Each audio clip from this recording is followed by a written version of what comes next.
Good day, everyone. Welcome to another Live with Kevin. Man, this week, if you're watching this and you have the chance, you can join me again. I'm live tomorrow. I'm live on Wednesday. I'm live on Thursday. Holy smokes. A lot of Kevin live this week. I'm so glad that you're here. Whether you're joining us for the very first time or you've been here before, I'm so glad that you're here.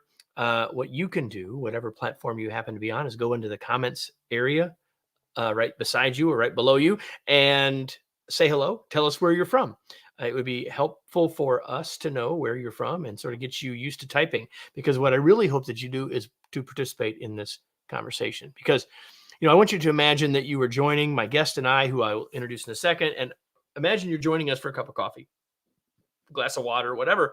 If you were doing that, you likely wouldn't just passively listen. If you had a question, you'd ask it. If you had a comment, you would share it. If you had an idea, you would offer it. So why not do that here, even though we're not in physical proximity, right? So share those ideas, share those questions, share those comments. It will make for a better conversation between my guest and I. Eventually, it'll be a better podcast. And so if you didn't know that this is also a podcast, you can see it up there over my shoulder, that shoulder.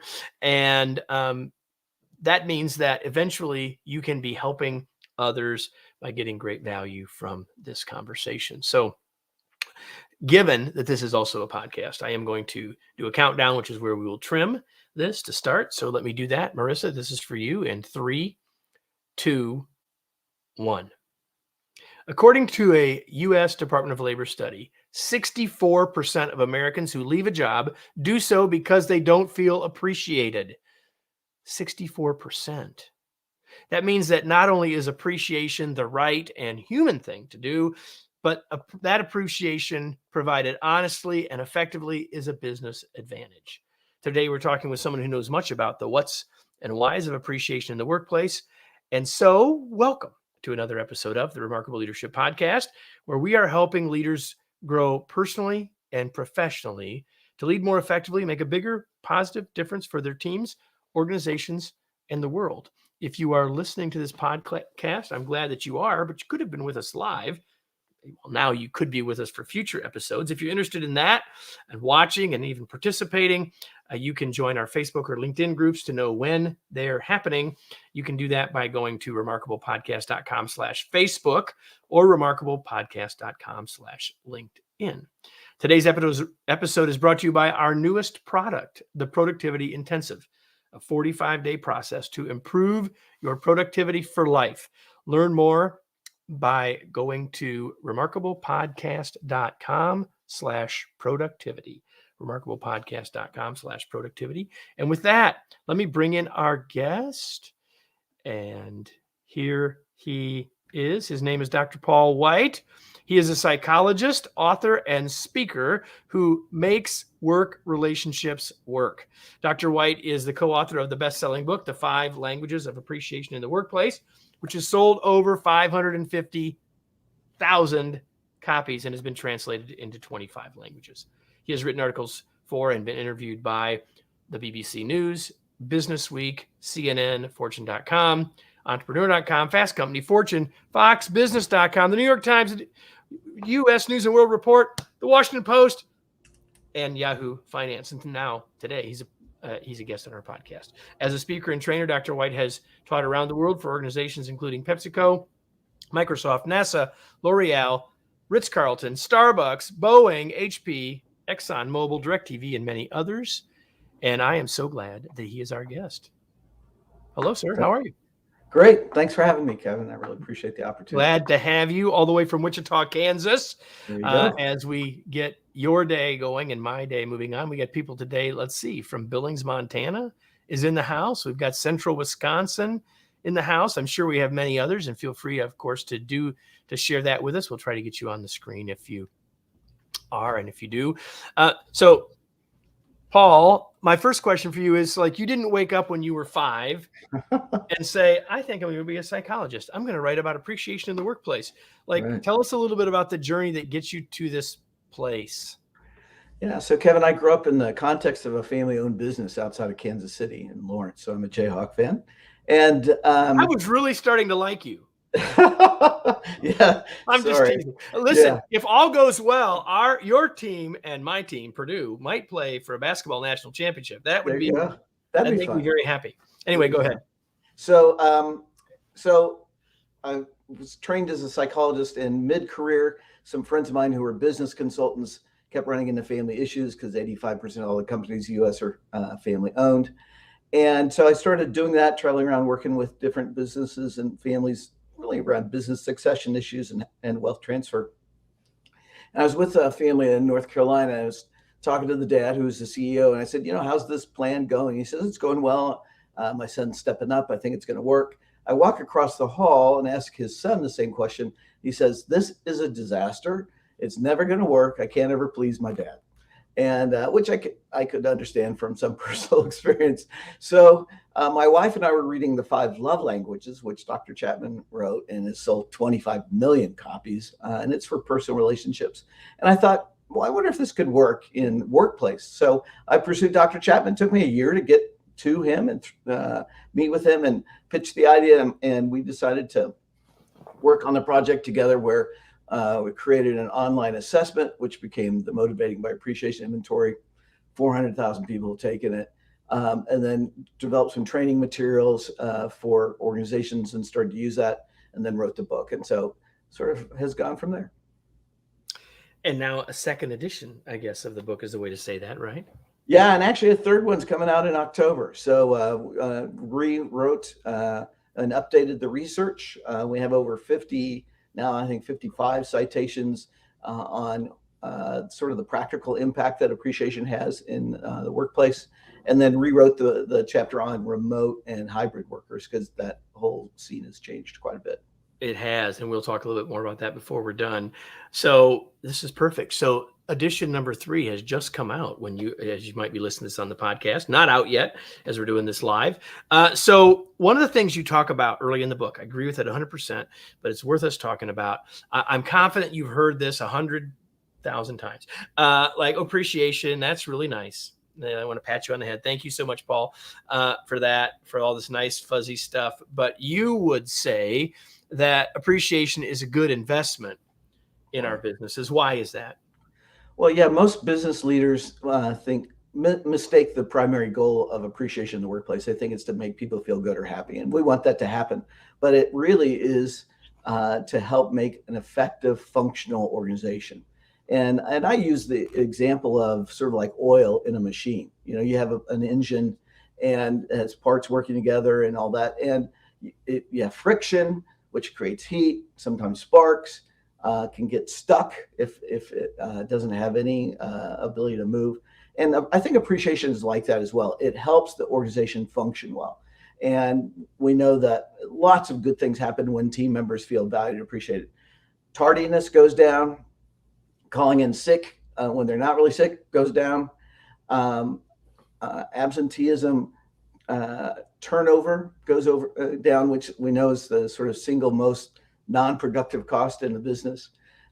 Productivity and profitability go up. Customer service ratings go up. Less conflict, and actually managers enjoy their jobs better when their team feels valued. So a lot of good things happen that, and actually now with the SEC and in Europe as well, they're setting out standards for paying attention to human capital, because companies that do outperform profitability those that don't. And so from an investor point of view, you want to know whether or not somebody is actually paying attention to that and has some systematic approaches to helping value their team members. So let's go back. I should have done this already. Go back and close the loop on the story you said about the dad says, this transition is going great. Son says this is a disaster. What role did appreciation, or lack thereof, between dad and son, I'm assuming, play in that disparate view of the same world? Well, I mean, it was like no matter what the son did, he never felt like it was enough, right? And didn't hear anything positive. I've had leaders. I actually got a cartoon that says, if I stop by your desk and don't say anything, count that as a compliment, And so well, you're doing your job. I Yeah. don't need to tell you I appreciate that you're doing your job, right? Exactly. And that, work is about work, and it's not just about feelings, it's about getting things done. But the reality is when team members feel valued and appreciated, things get done. We know that when they don't, creative problem solving goes down because that takes energy. And if you don't feel like anybody cares or is going to notice, why put it forth? Why So, put forward energy, right? yeah. So innovation, creativity, engagement, all these things start to be impacted. So, but what about the people, Paul, that would say, well, listen, I'm paying my people well, they're getting a paycheck, and that ought to be enough. Or the people say, I get what you're saying, Paul, but I'm a leader somewhere in the middle. I don't have any impact on the pay piece. Like, how does pay fit into this? You're painting this rosy picture, but what about pay? Yeah. Three points. One, we have over 100 years of research that shows that increasing pay and compensation does not improve employee satisfaction and engagement. A raise in pay will last for about 2 to 3 months as far as impacting a person's view of the job. But after that, if everything stays the same, it goes away. Secondly, there was a study that showed across a number of organizations, 89% of managers felt that employees left for more pay. Only 18% of those employees said that they did. And really fascinating, MIT Sloan School of Business just recently published research about the Great Resignation, and 3 times better prediction from how well people felt appreciated versus compensation issues on whether they were going to leave or not. So, and it's not 30%; it's 3 times. It's a huge factor, and whether or not we agree with it, it's sort of like welcome to reality. Should be right. Yeah, exactly. And it's sort of like, this is the way it is, so you can either deal with it or not. And I worked with a major hospital system. I had a nurse manager say, I only show appreciation when people do above and beyond, which is fine. She did that, but she had the highest turnover rate of any unit in the hospital. So got to pay attention. That's shocking right there. When people ask me, Paul, in a workshop or when I'm coaching someone, they say, well, what about pay? I said, well, you better pay them, because if you quit writing them a paycheck, they're going to quit coming to work. But that's all it is. Like, that's it. Yeah, everything. That's not the whole reason. Right? That's like table stakes. And then we go from there, right? We can have conversations about whether we're paying our people compared to benchmarks and all this stuff. But at the end of the day, your point, I love your statement. I'll probably borrow it sometime in the future. We have 100 years of research that says there's no real good correlation here. Yeah. And anytime I bring up that idea to someone about how long does pay matter to you? Well, first couple of months, first 2 or 3 paychecks. I'm like, yep, that's what the research says. Yep, that's right. Right. So I love all that. Now, we're going to talk about appreciation, obviously, in the rest of our conversation, or continue to talk about it. And all of us are here, or most everyone is here, because they're a leader, either by title or by action, or both. Right. And yet you would say this conversation isn't just for us as leaders. Like, this isn't just about us providing appreciation as the boss, right? Yeah. It's more than that. Say a little bit more about that. Yeah, when Dr. Chapman and I started down this path about 2010, 2011, we did focus on managers and leaders. But pretty quickly, we both realized and got feedback that people want to know they're valued and appreciated by their peers. So it's not that the leaders aren't involved, but it's not solely their responsibility. And the other part is it's too much weight and responsibility for the leaders to carry themselves. And what we found is by training team members how to communicate appreciation, authentic appreciation, to ways that are meaningful to the recipient, you really have an impact. And what we found is we tend to not go into an organization and just do sort of a top-down implementation. We'll sort of do maybe some a seminar or education to everybody so they understand the concepts, have the same language, but then we'll ask for people that want to do it and with their team. And so we'll pick out 2 or 3, do a pilot group with them, and then it tends to grow just sort of naturally across the organization. in fact, what happens is people that aren't part of the initial groups, they say, well, why do they get to do this and we don't? All right. And we win people over. We're going all the way across Miller Coors, DirecTV. We're working with PepsiCo Global. And so it's a both and, right? It's not an either or. And I think the other part about it is that appreciation for us is about the person. It's not just about performance. Employee recognition programs, latest research shows 94% of all companies in the US have some form of employee recognition. It may be as small as getting an email on your birthday, but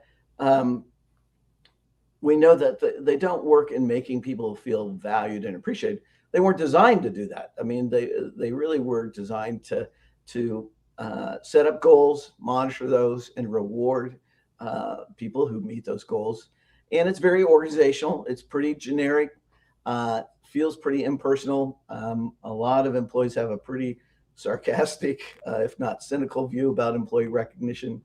And what we found is when we bring the person into it, because you know what, one of the things we learned from the COVID pandemic is that employees are people, right? We have lives. Hopefully we already knew that, but yes, I think a lot of people were reminded of that. I think they sort of lost. I mean, it's more like, well, they're a production unit, I mean, yeah, but they're more than that. And our lives impact work impacts our lives. And also people want to be valued for who they are, not just what they do. And so which really provides an interesting opportunity, because in recognition, typically the top 10 or 15% of any team are the ones that are recognized. And it's sort of the same ones over and over. That means you have the big middle group, 50, 60% of people who are good, solid, they're trying, they're working, but they don't hear anything. What happens if you don't hear anything?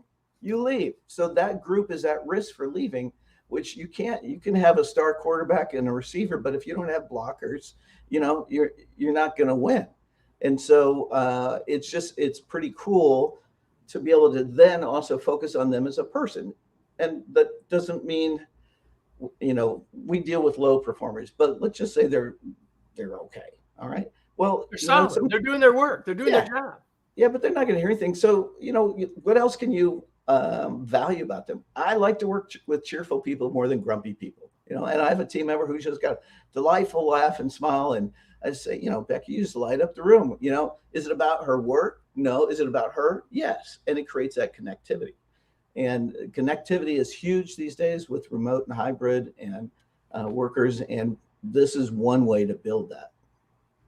So, yeah, I absolutely love that. And I really appreciate, I was going to get there, but I really appreciate you bringing out this idea of recognition versus appreciation, because they're not the same.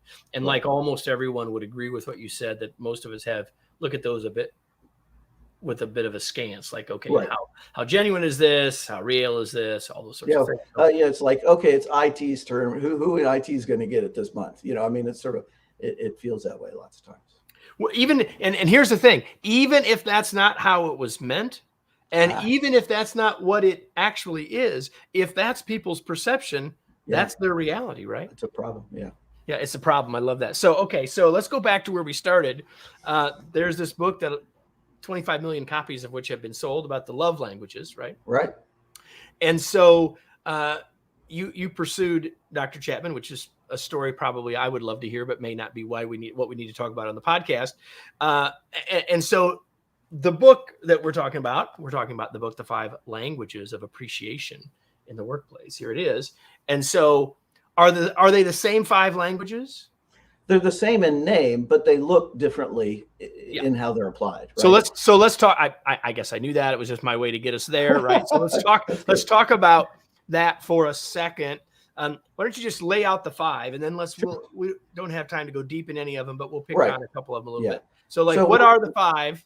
Yeah. As they're connected now and thinking about appreciation at work. Sure. So words of affirmation, it's pretty straightforward. They're words that are affirming. We're affirming the value of somebody. And the more specific you are in what you communicate, the more likely it's going to be perceived as authentic. So in fact, we have 85,000 people in our subscriber newsletter, and we do polls. One thing that people don't want to hear is good job. Why? It doesn't mean anything. You can say it to your kid, anyway. So you might say, Bob, thanks for staying late and getting that report done so that I have it to turn into my supervisor tomorrow. So it's their name, specifics, and why it's important to you or the organization. Second one is and before you go on there, I want to tie people back to something else you just said. It doesn't have to be about the work. That's a perfect example of words of affirmation as being feedback. But you talked about it earlier. Feedback can be more than that. It can be about the personality, the approach that they bring. Yeah, you might have a team member. It's called Maria, and she's a single mom. She's super committed to her kids. And you say, Maria, man, I am just so impressed with how much you love your kids and you're committed to them. And I see you, doing this, work and that. And so, yeah, it doesn't have to be about work. Quality time is an interesting one in that it really has sort of a generational split on it. Those of us that are a little bit older, quality time means or meant individual time with your supervisor or manager, and being able to, share observations or get feedback and input, or just being with them, you feel valued. For younger workers, I tell older leaders, just because you have a team member who has quality time as their language does not mean they want time with you. Okay. You may be wonderful. You may be great, but they want to be with their colleagues. And so going out to lunch together, going out after work, or even working together. So quality time is about spending time with people that you value, and because they're sharing their most important, really, resources, their time. And so remember, everybody, we're not just talking about the horizontal boss team member, right? That's a part of quality time. But as we've already said, this is also a not just a vertical conversation, but a horizontal conversation. Absolutely. And so quality time also could mean with my colleagues. And I think we'll talk a little bit about distributed work, remote work, hybrid work. And that, I think, in some ways becomes even more important then, because we're not getting that, right? We're not getting that. It provides that chance for connectivity as well, which you mentioned earlier. Third one is acts of service. Right. Acts of service is not rescuing a low performing colleague. It's doing something that helps make their day or week go better. And there's sort of two easy contexts of that. One is you're working on a time limited project, working hard, banging away, longer hours. What's something somebody can do to help you out with that? Whether that's bring in dinner so you can keep working, or could maybe that they delegate part of it, or they help answer the phone and email so you can stay focused on it. The other one is if you're more of a service kind of setting, a whole bunch of customers or patients show up all at once. What can you do to help manage that flow? And acts of service people, man, if you just talk to them, it may not go well. They're like, words are cheap. Don't tell me you support me, show me. Roll up your sleeves, come help. And the higher you are as a leader, the less able you are to actually help. So you got to find other ways to do it. And I'll tell you something, Paul, and you can certainly say, well, Kevin, maybe not.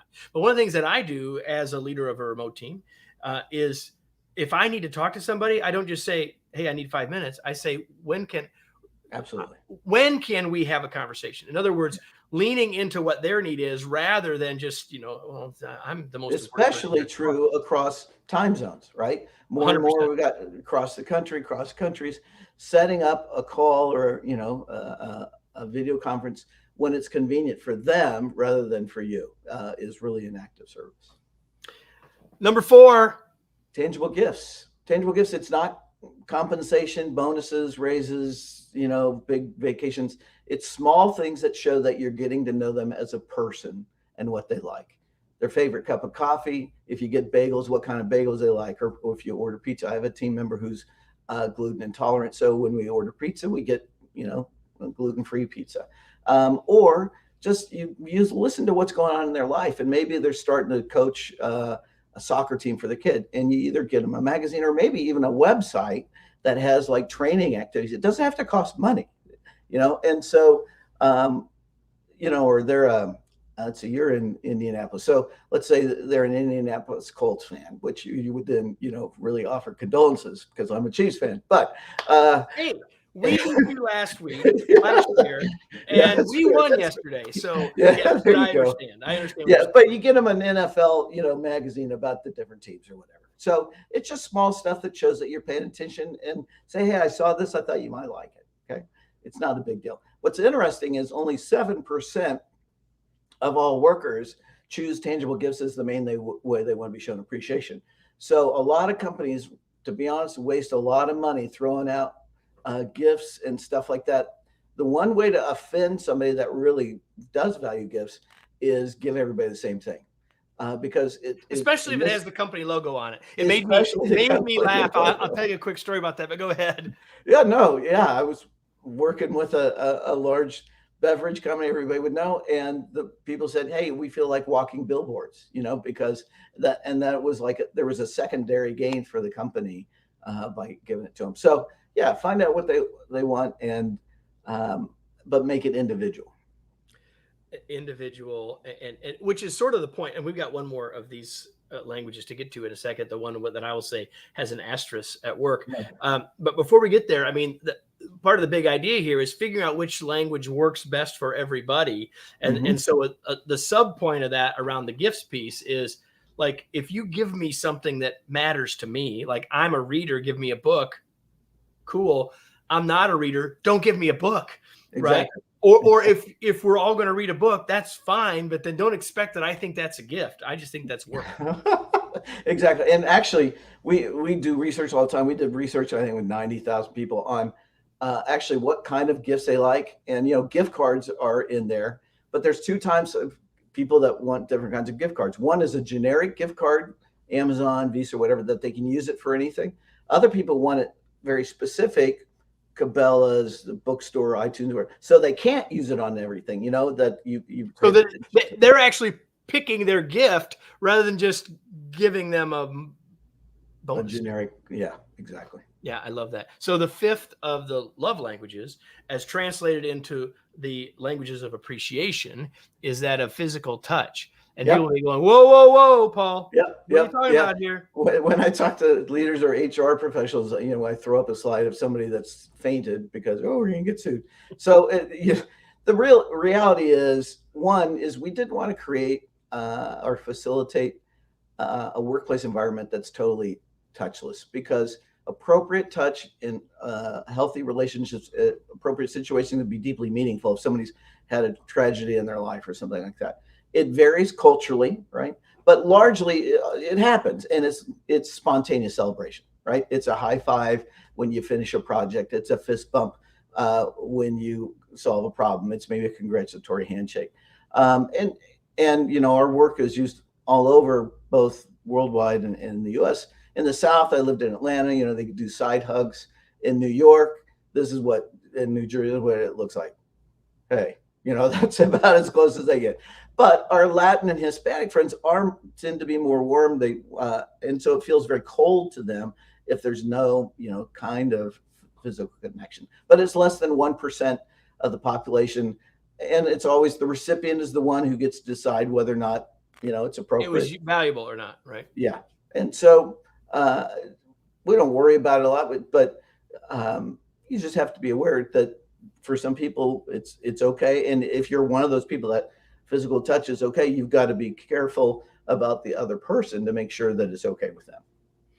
And so you've said it multiple times, and you've talked about the assessment. The assessment helps all of us individually to determine which is our primary, which of those matter most to us, and yet there's two situations I want us to talk about before we finish, and one is generational difference. We've hinted at this a dab, but okay, we got these 5 languages of appreciation. Are they significantly different for those in different generations? Yeah. So we did research last year on it.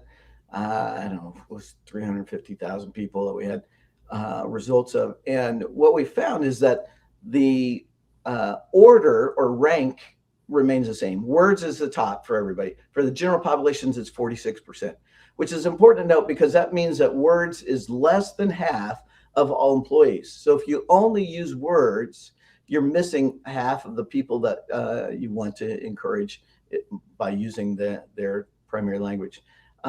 Secondly, so quality time second, it's about 26%, acts of service is 21%, and then like we said, tangible gifts is about 7%. Across generations, the order stays the same, but it starts to get closer where quality time raises from 26 up to 35%. So, and in fact, as we looked at generations are actually sort of decades, 60s, people are 50, 40, and all that. The younger you went, the more likely quality time was going to be important to them. But again, you got to remember, it's not time with you, it's probably time with their colleagues. So that means to schedule some things that they do or allow them to have time to go out to lunch and maybe come back a little bit late would be a way to communicate appreciation to those team members. So that means acknowledge it, but then not only just allow it, but encourage it, right? Provide the space for it. I think is critical, right? So I think that's important. And then we've bumped against this, but we need to take a minute or two on this. What are some extra things we need to be thinking about doing in relationship to these languages of appreciation when we're leading and when we're working remotely, distributed in some way? Yeah, we found three things. One is you need to be more proactive because you don't have those chance encounters in the break room or elevator or parking lot where you sort of chat with people, or even before a meeting, right, where you come in a little bit early and you chat. Secondly, you need to focus on building peer relationships. We did research during and after COVID. People that managed the stress better during COVID, one of the key factors is they stayed connected with their colleagues at a personal level. It wasn't with their supervisor, it was their colleagues, and it was about what was going on in life, how their kids are doing, how their sports team is doing and all that. And so you need to facilitate that. And in remote settings, I mean, that either can be one-on-one, say, hey, I'd like to catch up with you, when you have 5 or 10 minutes to chat and you set up a time, or when you have, a video conference, set it up early and let people come in early and chat or stay late. Now, if you're the host, you got to stay late because otherwise everybody goes off, right? 100%. But people walk into a conference room, not when the door gets unlocked, but they just walk in and they start chatting. And so if we will set up that room or allow anyone to set it up, then that changes that dynamic. I agree with that 100%. Yeah. And in fact, so on our assessment, what we call the MBA inventory, we've created different versions for different industries, schools, medical, government, so forth. We've also created a remote version because the actions vary across settings. An active service in the trades is maybe stopping by and helping clean up the workspace at the end of the day. In a hospital, it's helping with charting or whatever. And so we've created action items that work remotely or across long distances. I love that.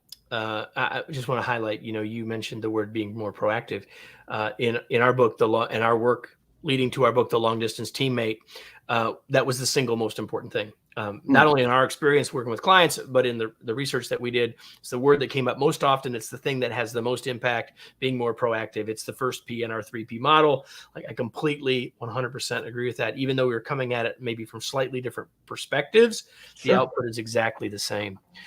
So is there anything, Paul, that you wish I would have asked that I didn't? Not so much that, but let me just finish with this. And that is leaders, and I work with engineers and computer science people, and they want to develop a big system and sort of apply it to the whole thing. And that's good, but you can get stuck there. And the one thing I would just encourage you is start somewhere with someone. It's sort of like most diets don't work if you don't start, or an exercise program. I think pretty much all of them don't work. Yeah. So same thing here. Think of somebody that you really value, that if they didn't do what they did, your life would be tougher. Or somebody you don't want to lose, because we know 79% of the people who leave because they don't feel valued. So think about that. Think specifically what you value about them, and then communicate it. And it's fine to start with words, even though that may not be theirs. Don't do it publicly. We know 40% of the people don't like to be recognized publicly, and be as specific as you can, and it should go well. So start out. And then, I would say just look at our resources. We've got training resources. You don't have to get the book to apply this stuff. We have codes for people to take, and that's at appreciationnetwork.com. There you go. Appreciationnetwork.com. So I've got a couple more things before we go. I'm going to shift gears on us, Paul. What do you do for fun? Apparently you're a Chiefs fan, but other than that, Chiefs and Jayhawks, like, I'm happier with one of those than the other, but like, what do you do for fun, Paul?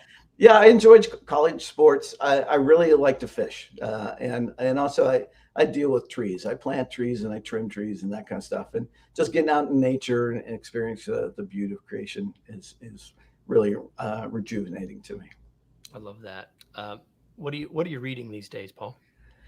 We were talking earlier. I just came back from a week of travel, and I just finished the book Pioneers by David McCulloch. He's a sort of major history guy, and it was about what they called the Northwest Territory, which was really Ohio.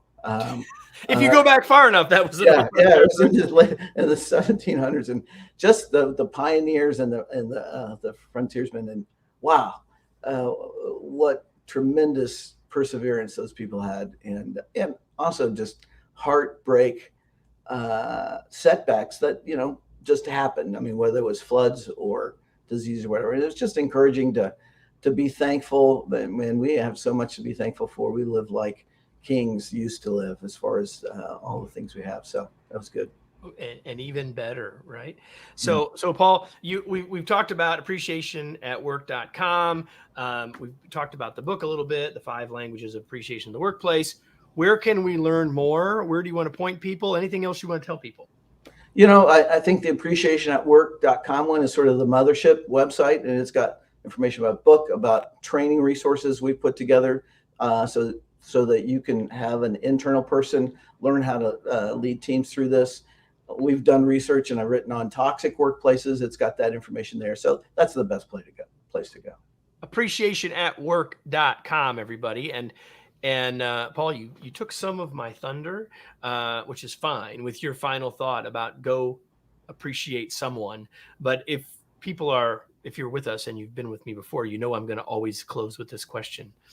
Now what? What action are you going to take? And I can't think of a better one than what Paul suggested, which is go appreciate someone today. Be specific, be personal, and maybe words isn't the perfect one for them, but it's not likely their least appreciated language. And so if we can do that, that's an awfully good place to start. You got a lot of good ideas as you listen through this conversation. And ideas are wonderful, but it's actions that will make a difference. I hope that you will consider that question, and whatever that is, including what Paul suggested, it's an awfully good place to start. Paul, thanks so much for being here. It's a pleasure to have you. I've been looking forward to this conversation. I'm glad we had the chance to have it. Kevin, thanks so much. Really enjoyed it. Everybody, that concludes another episode of the Remarkable Leadership Podcast. Hope you'll join me again next week. I'll be back for another episode. Between now and then, if you haven't gone back into the archive, dip your toes back there. And why not invite someone else to take a listen to the next episode with you of the Remarkable Leadership Podcast. Thanks, everybody.